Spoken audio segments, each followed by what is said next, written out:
morning. I'd like to thank everybody for joining us. Harvey, this might be one of the last weeks of Chametz Dika Donuts, so hope everybody enjoys. Baruch Hashem, we hope to have the share next week is Rosh Chodesh. Tune in for the exact timing. Should do it a little bit later due to Rosh Chodesh. And then hopefully the week of Shavuot Shechalbo, Pesach, hope to have a share too. So hopefully 2 more shirim coming up on Hilchos Pesach. But today's share is not directly about Hilchos Pesach. Rather, it's about Hilchos Chol Hamoed. And Hilchos Chol Hamoed, I think, is sort of like the neglected child. People, we know the concept of Shloshim Yom Kol Machag, that 30 days before Yontiv, people have to study the halachas of that Yontiv, especially appropriate by the Yontiv of Pesach. There's the majority of Chelak Hay of the Mishabura is Hilchas Pesach, Hilchas Yontiv, but also Hilchas Pesach. And there are so many halachas to learn, and halachas of chametz, halachas of the seder, matzah, maror, arbakosos, seba. There's so much to learn, and memela, a person's overwhelmed that those halachas come Yontif Tom. They're so busy making their preparations for Pesach. You know, halvai, the wife of the home, should be able to sit down benachas at the seder after long weeks of preparation. She should be able to sit like a queen at the seder. But huadin, you know, to go into Chol Hamoed, to appreciate the intermediate days of Yontif.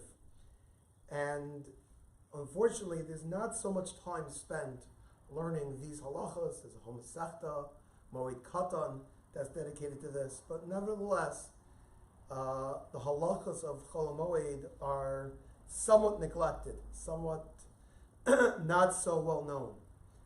And memela, when that's true, you find areas and instances where there's a lack of shmiras halacha, and people may not be so on top of these halachas.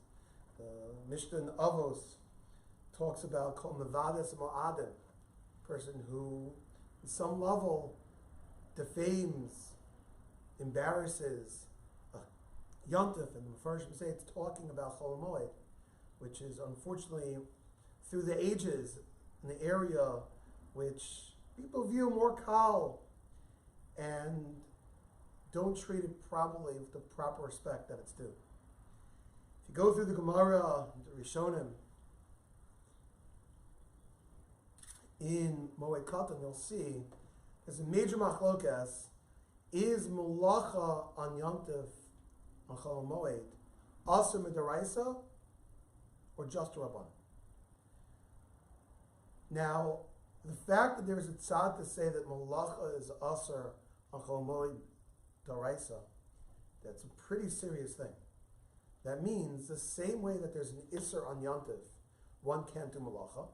It's not just Shabbos, but we also have a din on Yontif, one cannot do malacha. There's special aderim, tzarech ochel nefesh, certain things we matter on Yontif.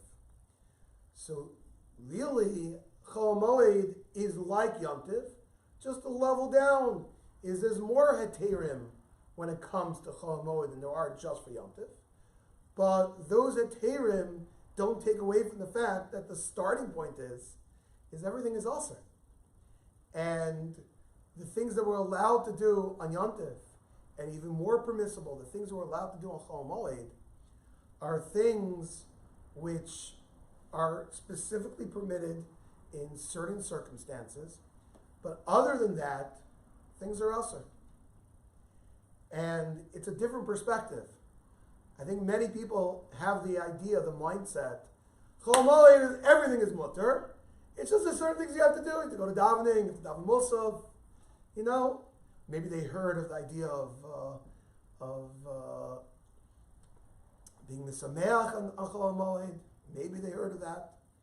But like Isurim, there are some people who never heard of the word. And I don't plan on giving a comprehensive share today on all of the Isurim, or all of the Heterim, when it comes to Chol Hamoed, but I would like to specifically focus on a pretty major area of whether one could work on Chol Hamoed or not. Can one go to work on Chol Hamoed? And I think the ramifications of this, it's a pretty major topic. We know in America, in the turn of the century, last century, America had a good amount of Jews, and unfortunately, Shmiras Shabbos wasn't the sign, was a challenge. Kol Shekin Shmiras Yom Tov and Chol Hamoed. And Baruch Hashem, a long way has come, and there are so many Shomer Shabbos Jews today, and in the Zion, the challenge for working on Shabbos is not the same that it used to be. But Chol Hamoed might be different, and there is a challenge. There's a challenge, Mitzvah, same way, people don't necessarily have the time to take off, but there's also a challenge of the lack of knowledge. And hopefully through today's share, the more that people become aware of these halachas, the better shmiras, not just Shabbos and Yom Tov, but the shmiras moadim, the shmira of Chol Hamoed is greater. And if a person's able to take off, as we'll soon see, you could spend the day in, treating it with a different amount of kavod. Some people sometimes go around on Chol Hamoed, on Chol Hamoed family trip. You sometimes come across these Hasidim decked out in their streimels, their whole bekisha, maybe their socks too. It looks like Shabbos. And you're thinking to yourself, like, what's pshat? It's not so easy to go on a ride in great adventure with your streimel on. Okay, usually they leave that on the side, Sometimes you see the yarmulkes flying off too. But definitely the streimels, the pants flying in the air. But ever wonder why there's an Indian to dress in Big Day Shabbos on the Yom Tov, on Chol Hamoed? It's a holy day. Also Malacha. And the Mela, there's wonderful, in many communities they have Avos Ubanim programs in the morning, learning programs. People can spend some time learning with their children before they go off to do some family event. Don't get me wrong, there's nothing wrong with going to a baseball game, at least in my book, on Chol Hamoed. But maybe instead of wearing, Babe Ruth jersey, a person should wear more Bakavadika clothing because of Chol Hamoed. And the more the perspective we have of the Kedusha, the holiness of the day of Chol Hamoed, the more we'll treat it, in the way that it deserves to be. So, to get to the halachas, the issue of working, I really want to also focus on two perspectives, which hopefully between those two perspectives will hit everybody in this room.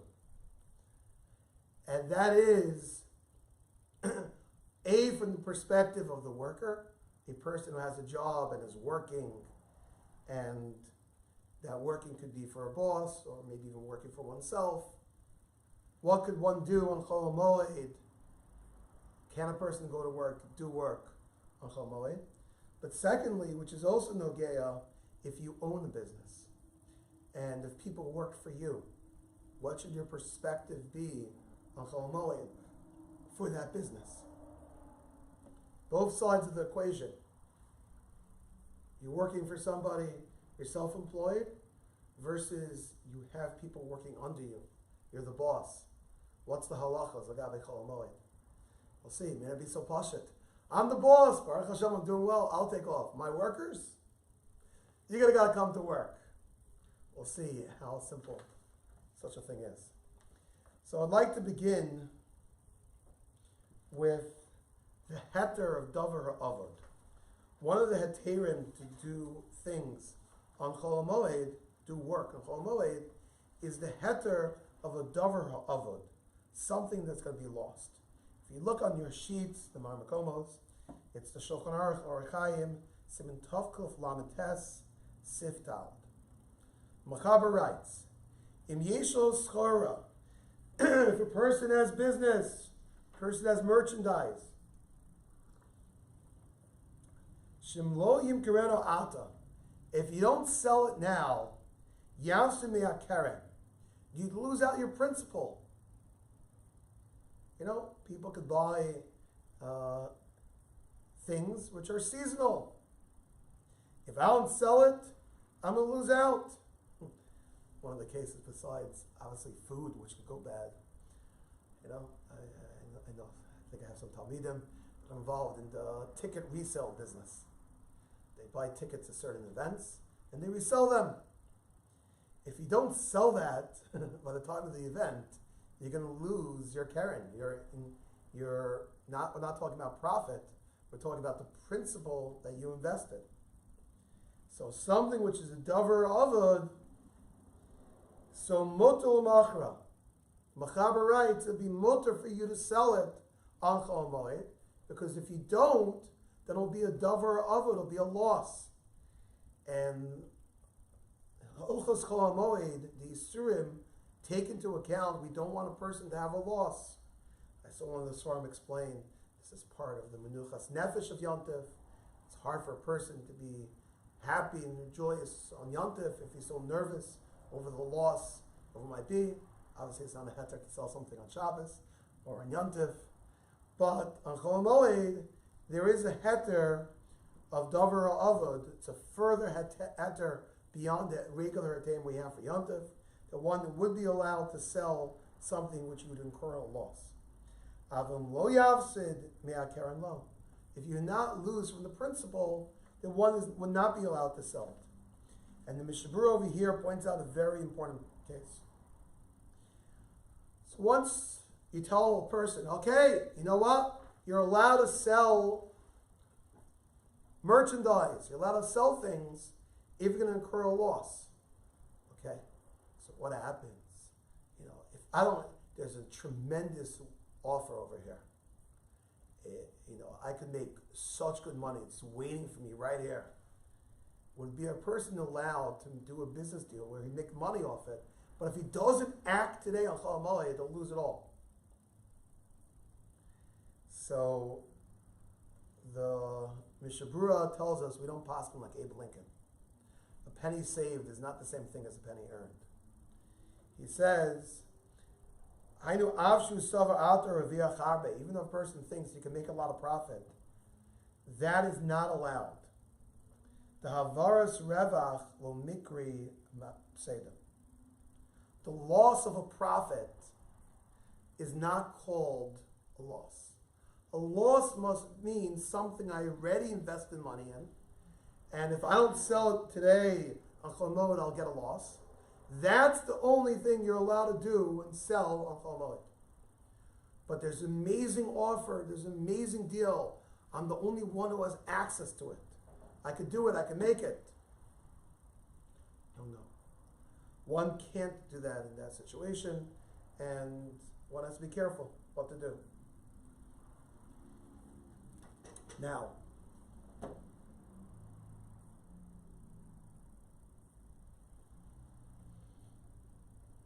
that's one basic halacha of Davar Avod.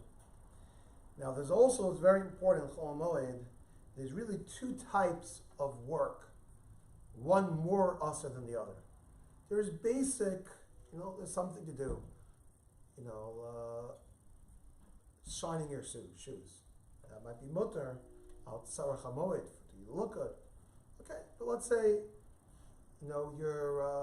someone needs you to shine their shoes.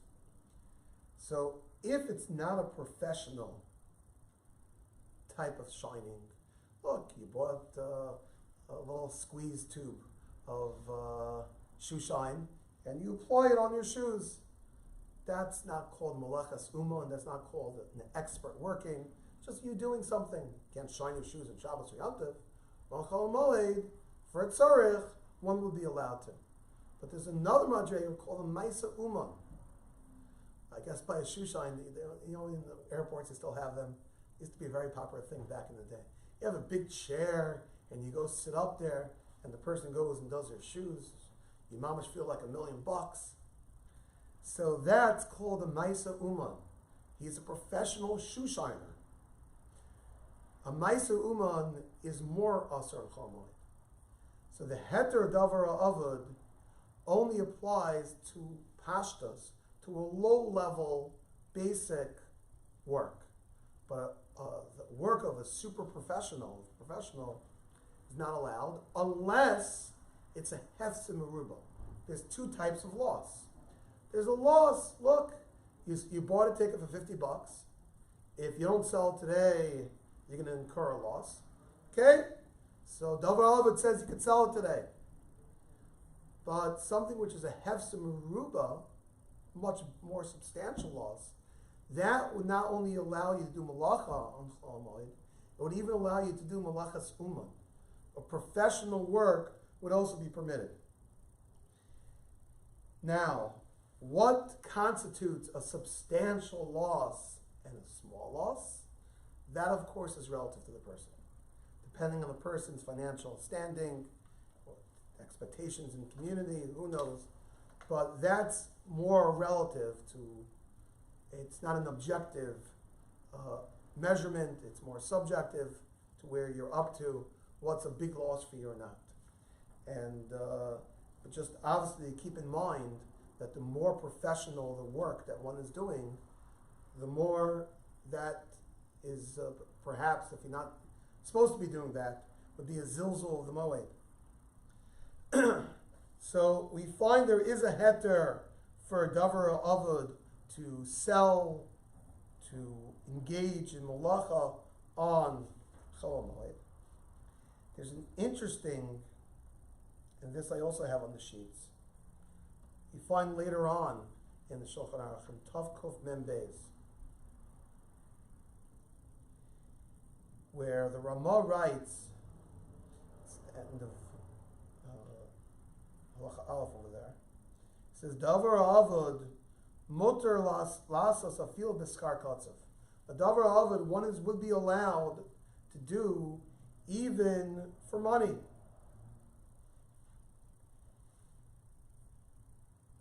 Meaning that if my friend is going to lose money unless I do malacha for him, I'm allowed to do the malacha on behalf of my friend because he's going to sustain a loss.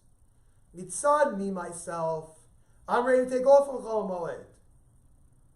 Right? I am a mechanic. I'm a nice firm mechanic. And I'm ready to take off today. My poor neighbor, his car broke down. His momish, if he doesn't fix it today, the car is going to be lost.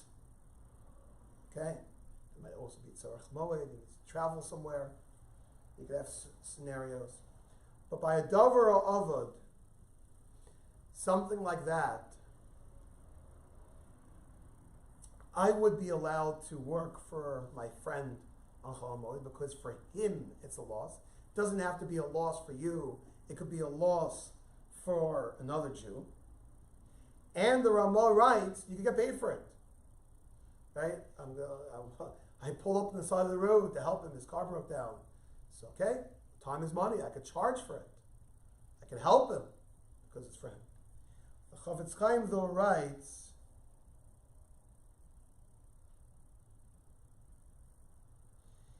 he writes at the end of Sivkot and Hay, over there, top of your page,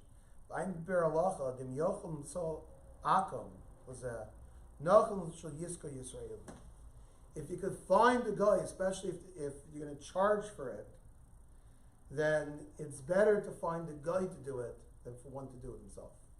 So if I'm a mechanic and my neighbor breaks down on the highway and needs help, ideally I should send my non-Jewish worker to do it rather than I myself go and do it, especially if there be payment involved, because legabe myself, it's best, look, the Ramah gives a heter for you to work on behalf of another Jew if he's experiencing a loss, and even take money for it. But the Chavetz Chaim, the Biur Halacha, brings down there are machlokas and there are machlokas rishonim involved in such a thing. So if at all possible, it's best to have a guy. If you can't get a guy, you can do it yourself, and you can even charge. Now, that's a pretty basic background of Davar Avod. Davar Avod is a special heter when it comes to Chol Hamoed, that one would be allowed to do work in a big loss, even professional work, even not just for oneself, even for others. One would be allowed to do work on Chol Hamoed. Okay. Now, how does that affect? Let's first start with the worker. I'm somebody, I have a job. Now, where exactly is the Davar Avod? Let's say I work for the government. Right? You punch in, you punch out. You're not really affecting the world much if you don't show up today. Is there a financial loss? Loss of a profit? Right? You're a lawyer. That's not a pashtus. It's not a loss of keren. It's a loss of a profit. You can make more money. Okay, you delay the case a day. What's another day's worth of work? That's all profit. That's not necessarily the loss of principle. Okay, a person involved in the business world of selling things. Okay, there could be a loss. Things go bad. I said the tickets expire. But even we could debate. We sell stocks. So sometimes it's a profit issue that wouldn't give you a heter straight up. Oh, save you from a loss. Okay, maybe. But let's say you have a simple government job. Could one go into work on Chol Hamoed? So the simple answer to the question is no. If you have an average job where there is no real loss incurred if you take off today, one would not be allowed to go into Chol Hamoed. Really, the best thing is for a person to take off that day, vacation days. The same way you take off days for Yom Tov, you should take off for Chol Hamoed. Now, if a person says, I don't have vacation days, and I'm going to lose out, okay, it will incur a loss. Okay, we'll have to talk about that in a moment. How exactly is the loss? Okay, maybe you should take off a non-paid vacation day. That also could work. Okay, so you'll make a little less money. Okay, Kol Kavod, would you take off for a family simcha? Why is Chol Hamoed different? So sometimes people have a smart, but I'm saving my vacation days for the summer. So that's where Hilchos Chol Hamoed really comes in. It's not so simple. Really the ideal thing, if a person's able, is to take off for Chol Hamoed. Chol Hamoed is a time a person can spend time with the family and this. It might be more convenient, it might be better for your vacation to do it in the summer. But pashtus, in terms of doing malacha, for your job, and maybe you could argue your job doesn't really entail you doing any malacha. You just sit at your desk all day and do nothing. Okay, maybe. A little different. But for sure, if your job involves you doing malacha, and malacha like Hilchos Shabbos malacha, pretty basic. There are so many things you can't do on Shabbos and Yom Tov, or the Chol Hamoed, writing even. There's so many things. Okay, if it's on a computer, that's about it. Okay, we can talk about that. Okay. I haven't touched on the Sefer yet, but this is a wonderful, wonderful Sefer. A person wants to know all the halachas of Chol Hamoed, published by Art Scroll, by Zucker, by Francis. We'll talk more about it later. But it goes through a lot of these modern day shilas, writing on a computer, all different things. Would that be a problem on Chol Hamoed? But pashtus, a regular worker, there is not necessarily an issue of a Davar Avod, and thus one would not be so simple to find a heter to go to work. However, the poskim do talk about what happens if he would lose his job. I can't take off. If by me taking off, that will mean that I would lose my job, the loss of one's job, that's a great davar avod. And for sure, one would be allowed to go into work just to avoid the loss of one's job, 100%. Right? When it comes to Shmir Shabbos, different story. Shmir Shabbos, you have to lose your job. Not to be over, I'll also say in the Torah, you have to give up all your money. But since Chazal set up a din of davar avod when it comes to Chol Hamoed, that halacha is not true when it comes to Chol Hamoed. One would be allowed to go into work if otherwise one would lose their job. That's clear, black and white. What about one madriga lower than that? There's a level lower than that. I'm not going to lose my job. My boss didn't tell me, if you don't come in, Chol Hamoed, I'm going to fire you. Let's say you have a level below that. He's not going to fire me, but it's bad for shalom bias. It's something that my boss could have tinus on me, and it could really hurt the relationship. Or similarly, if a person is taking off, he's not just taking off Yontif, he's also taking off Chol Hamoed, and his co-workers, non-Jews, or sometimes even worse, Jews, are so upset. How come you're taking off so much time in this? And that will create major friction in the workplace, and that'll be bad for him. That could lead to him getting fired. That to lead to him suffering from that. So that the post can talk about might also be room for one to go to work on Chol Hamoed. But obviously that is more gray. The gray areas you have to ask shaylos on. Okay, something's black and white, I understand. It's black and white, you're going to lose your job, that's pashut. One could go to work. But these other areas where it's more gray, where it could affect the relationship between a boss, between co-workers, and the male between the worker and his boss. So there, the poskim do talk about the potential for a heter, but one should talk to one's Rav and spell out all the circumstances of their case. So that's all in terms of the worker. Obviously, if a person is self-employed, again, till it reaches a level of a loss, not just a loss of profit, but a loss of a principle, then one would, unless it reached that level, one should not involve themselves in work on Chol Hamoed. Now I'd like to flip over to the store owner, the other side of the equation that we talked about. And here, it also gets trickier. Now, first and foremost, and this is a good heter, is if you happen to own a store which sells items with tzarech yantif. What's considered a tzarech yantif? Obviously, first and foremost, food. Right? Jews need food. Right? Ever see, especially, I think this year it's a 3-day Yontif, Pesach. Mostly Yontif, at least in New York, where they actually have good hours. The supermarkets are going to be packed mostly Yontif. Everyone's going to be running to Maishas. People will be in all these places looking to, stock up. They didn't buy enough lebens for the first days of Yontif. All their kids, all their grandkids, chopped up. There's not enough lebens, not enough baby fingers. Need more matzah.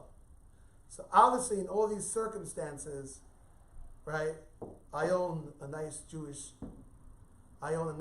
store, so one would be allowed to have your store open on Chol Hamoed to service people for Yontif. Let's say, so food. Usually, people are buying food, unless it's before a hurricane or a pandemic. People are not just stockpiling toilet paper. People are buying things which they need. So food stores are easy. Yeah. Clothing stores, electronic stores, other nice Jewish businesses, there it's a little trickier to open it for Chol Hamoed. Because your heter to open your store for Chol Hamoed is it's Tzarech Yantif. Do people need things in your store for Yontif? A clothing store, yeah, I need an outfit for Yontif. I didn't realize. I ruined one. Too short. Okay? But you have to specify. You really should only have things open. It's not once I'm buying in the store anyway, and I'm buying things for Yontif, I can buy things for after Yontif too. That really can't do. I don't want to tackle the issues. It's a whole topic unto itself. But is one allowed to go outlet shopping on Chol Hamoed? Many women say that's the most enjoyable thing they could do on Chol Hamoed. Go shopping. It's usually the women, not the men. But not so bashut. They'll say it's an amazing sale. Okay, what category does that fall under? If it's just the loss of a profit, so pasha is not a davar avot. Okay, so there is some heter, shayaros. But really, a store owner, you could only sell items which are going to be used on Yontif. I don't know if that means you have to do a drish of hakira on the, you don't have to interrogate your shoppers, your buyers. What are you buying this for? I don't know, you have an achrayas to do that. But in general, in terms of what's open in your store, you should make note. Really, you can only open to sell things for a Yontif.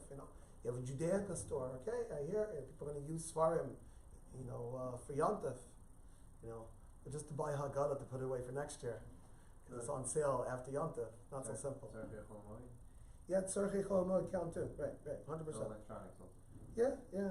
If you need to buy your Nucky radio, so you could dance for your last moments of music before Sphira comes. Okay?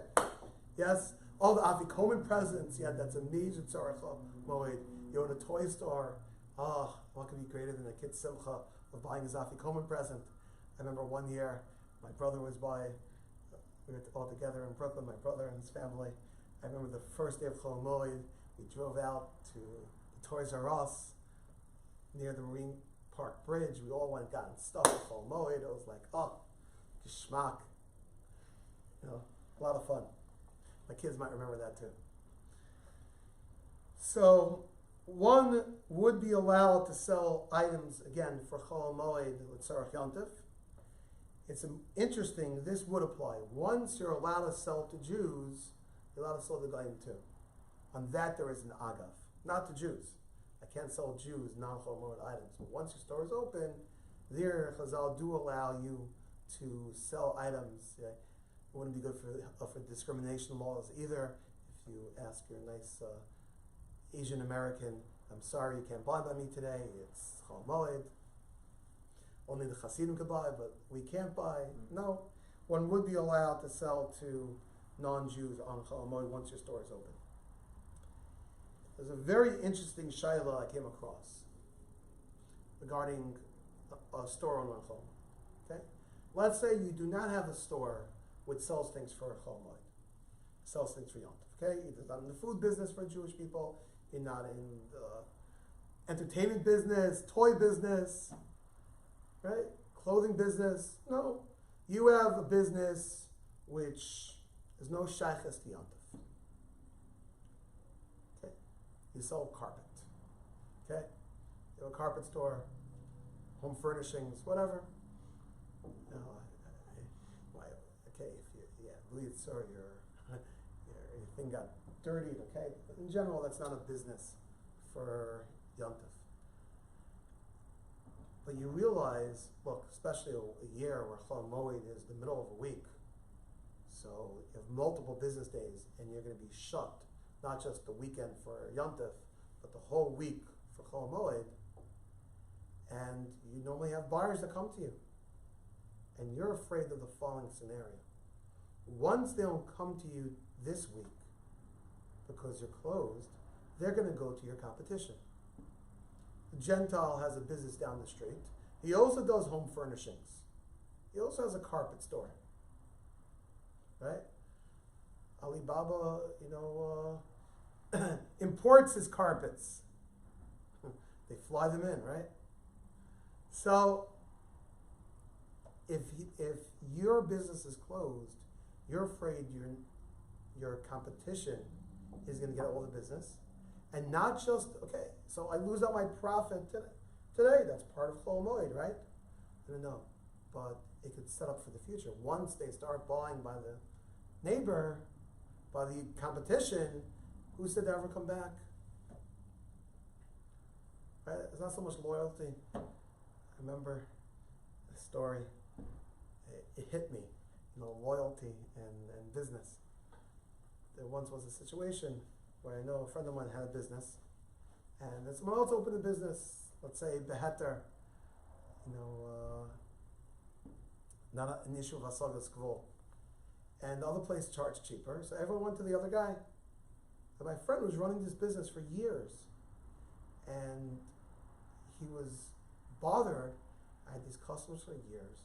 This other business opens, charges, a dollar cheaper, and everyone goes to him. Where's the loyalty? So I remember thinking to myself, I grew up in New York. This friend of mine grew up in Birmingham, Alabama. In Birmingham, Alabama, there are strong concepts of loyalty.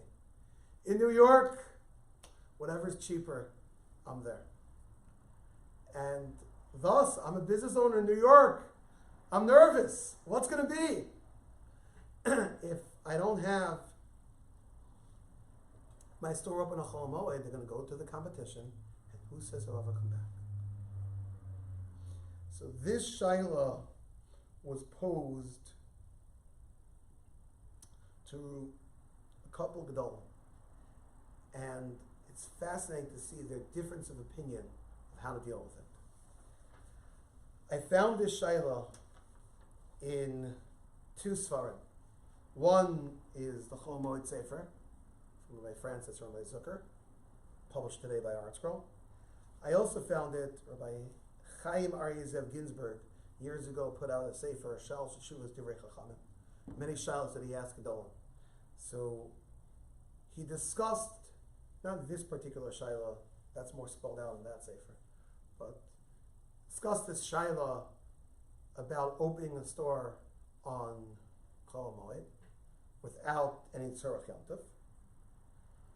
And Rav Moshe said it's mutter. And it seems Rav Moshe based it on a Taz. There's a Taz, it's actually brought in the Bir Halacha and Tov Kuf Lamates, on the sheets. But the Mechaber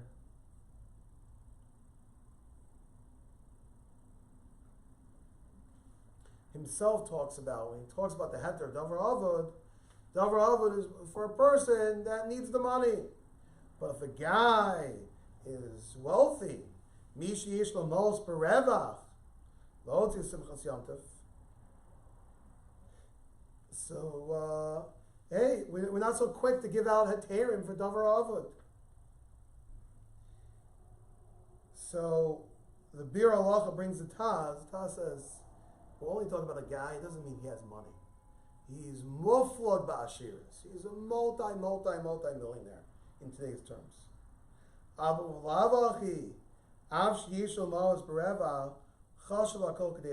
Even if he has money, everything is considered part of his livelihood, his money. I saw the Lashon of Taz in a different spot. Spells out, nowadays, who knows how much the government can tax you? Especially if you still live in New York. And Los Angeles for sure. So therefore, Rav Moshe took a position in general to be more lenient of anything that involves the loss of a livelihood. Even here a chashash, you don't know for sure. If you know for sure your customer is going to go to the competition, maybe he'll find the competition not so honest and weaker quality, and it's not a better buying experience. Who said? But Rav Moshe heard if there's even a chashash, general the din of Davar Avod doesn't have to be a vale loss. The etzem heter of Davar Avod is using for potential loss. So if Moshe finds thing paskin in such a case, you can keep your store open. However, Rabbi Yaakov Kamenetsky was machmer, and Rabbi Yaakov held really you shouldn't have your store open. Because Rabbi Yaakov wasn't choshesh. He says it's just a suffix, me'echid days, you know it's going to be. If it was more probable that you're going to lose these customers and they're going to go to the competition, they're going to stay, then Rabbi Yaakov heard it sad to be mekel, but only in a way where you clearly define that your business is not really open. What does it mean you clearly define your business is not really open? So Ginsburg brings in the bottom. He writes, Chol Hamoed who mochrim Chol Hamoed, the gam shemulchuyiv will know hadels melufnim. You really should lock the main door. Go in the side door. Hey, think about how they did business in some communities during COVID. You know, the front door has a sign closed. If you need to get in, they'll let you in the side door. Zak Rabbi Yaakov, if you were forced to do business on Chol Hamoed, that's the way you should do it. And tell your customers, come in the side, come in the back. Because that itself will be a hacker that you're not being mizals of the moed, it's more on the side. So there, I think, is one illustration of an interesting machlokas between Rav Moshe on one side and Rav Yaakov on the other. Because really what you're balancing over here, on the one hand, are issues of Isser Malacha. There's an Isser Malacha on Chol Hamoed, and there's a Heter for Davar Avod, but does this really fall into the category of Davar Avod or not? Me'ila Kisa, you know, the idea of look, you have to look out for a person's parnasa. The person's going to lose out everything. It's tricky. I was just thinking, I don't know the psak for this. I know someone's about to ask me. But, you know, we gave a share actually earlier this year. We talked about online commerce on Shabbos. And there are certain things which we said are mutter to do on Shabbos. Okay, there are people that want to be machmer. And they shut down their online sites on Shabbos, Matov Manayim. What about a Chol Hamoed? Okay, I'm not really getting into that issue. But even the heter which Rabbi Yaakov gives is a little tricky for Chol Hamoed online. Like, I'm not sure. You know, if is your site open or closed? Is there a back door to an online site that you could open where you could fulfill these conditions of Yaakov? Okay, Moshe would say you could keep it open. You know, straight up. You know, one might argue online is less of an issue, which is true, would be less of an issue in a store. Obviously, you can't keep a store open on Shabbos. You keep your online business open on Shabbos. So even if your online business is open on Chol Hamoed, you know, there's room. It's not the same thing as a store. So that's one machlokas I found between Moshe and Rabbi Yaakov. But I found another area also. Again, I'm the owner of a business. Let's talk about that again. I own a business. And I have workers working for me. Okay, so what do I do on Chol Hamoed? Look, if it's just a loss of a profit, the best thing is for you not to work, which means for you to close your business. What about the workers? Okay, have them take off. Have them take off. Okay, you shut down your business, and you won't make a profit, and have your workers take off. But what happens if my workers don't want to take off? Or if my workers insist, okay, we'll take off if you pay us. So now I have a scenario where the only way I'm going to be able to shut down my business is if I pay my workers. If I pay my workers, then I'm paying them, I'm not making any money. Isn't that a loss? So Rav Moshe says, yeah, that is. Rav Moshe says, if the only way you're able to shut down your business would be to pay your workers, there's no way around having your workers take off time. You would have to incur a loss by paying your workers. And Moshe said, Mamil, you're allowed to keep your business open. Because you don't have to incur a loss. Have them work on Chol Hamoed. It might be an issue of lifting Iver. The Moshe time is not necessarily for a Jew. But one would be allowed to have their business open if otherwise they would have to close it and pay their workers, because that would be considered a loss. Azai Dr. Moshe. This I found in direct psak that he gave to the authors of the Chol Hamoed Sefer. However, over there it brings from Rabbi Yaakov, and it's also brought down from Shlomo Zalman, I believe, in Shmir Shabbos Kol Hachasa, that both of them held not so. If you're the owner of a Jewish business and it's just the loss of quote unquote profit for Chol Hamoed, one would have to close down their business on Chol Hamoed, even if it means paying their workers. But that's a loss. So once again, Rabbi Yaakov took his position to strike the balance and be more machmer on the isser of Malach on Chol Hamoed. He says, look, what you call koza achnis, it's all taken into the equation. Do you shut your business on Shabbos and Yontif, even if you might have to pay your workers? Even if you might, yeah. So too by Chol Hamoed. By Chol Hamoed is davar avot. Good kasha. But that's where Moshe would say there's a heter. But Rabbi Yaakov says, no, even in such a case, this has to be considered part and parcel.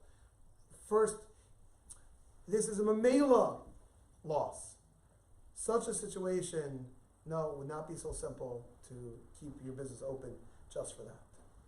So again, if you're an owner of businesses, it gets very tricky for these potential losses that could come from losing customers or paying workers. You find a modern day machlokas, Rabbi Yaakov and Ramosha, taking two positions. Where's the balance?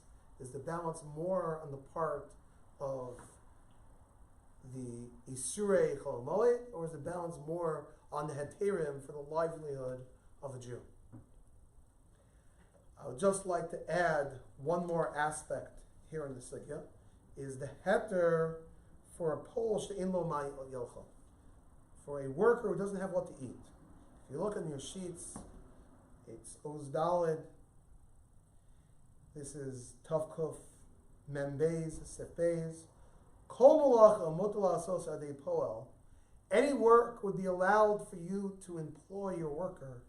She'en lo ma yochel. He doesn't have what to eat. They should tishter v'deraviach, in order that he should do business and profit from that. And Mishabura spells out that means even if it's not with Chol Hamoed, normally there's no reason for me to have my home furnishing store open.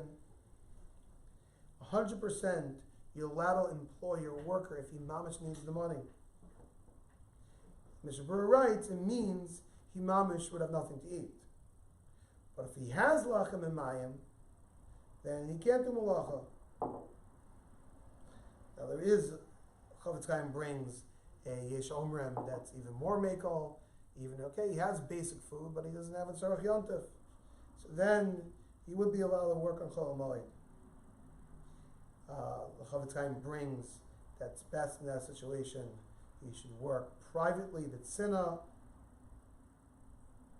because people seeing it don't necessarily know the financial status of your workers, if they're poor or not poor, and that could be a zilzol moed.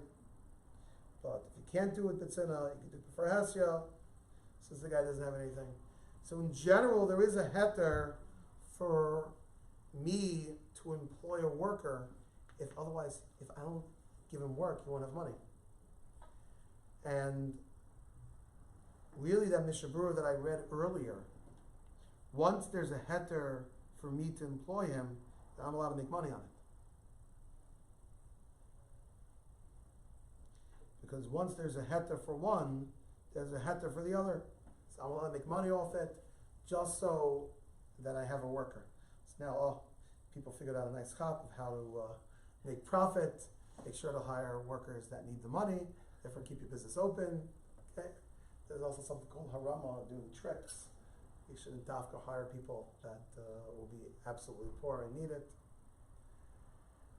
Those are, I think, a nice collection of halachas to whether one could work on Chol Hamoed or not, depending. Look, if you're going to incur a loss, if you lose your job, potential to create shalom bias issues in your workplace between your boss, your coworkers. So there's a heter to work. Short of that, not so simple. If you desperately need the money to provide food on your table, or even food for yontif, okay, there's room to be makel. If you own a business, it's trickier. Just to make profit, one can't. Tzarech yontif, one could.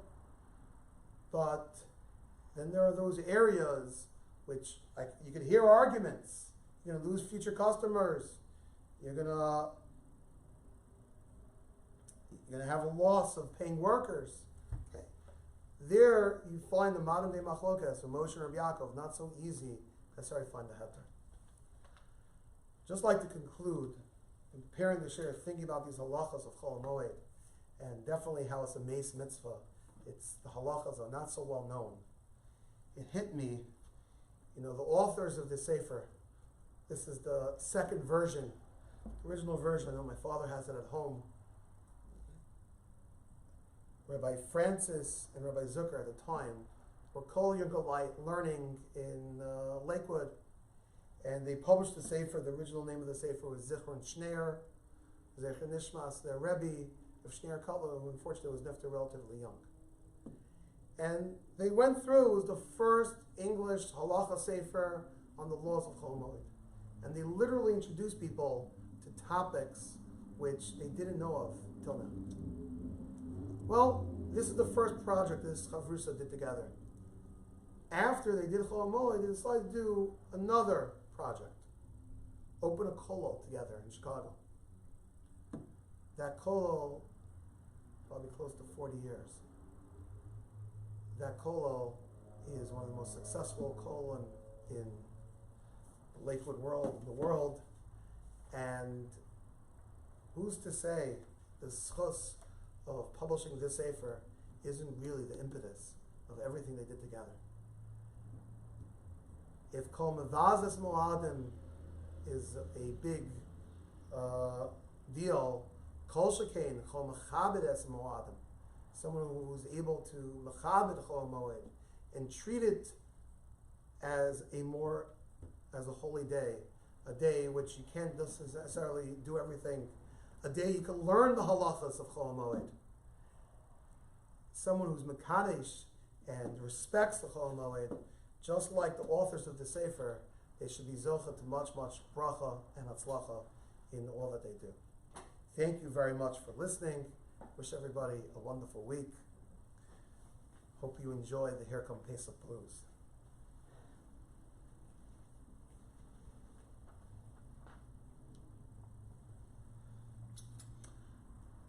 I don't think that's fair. I don't think anyone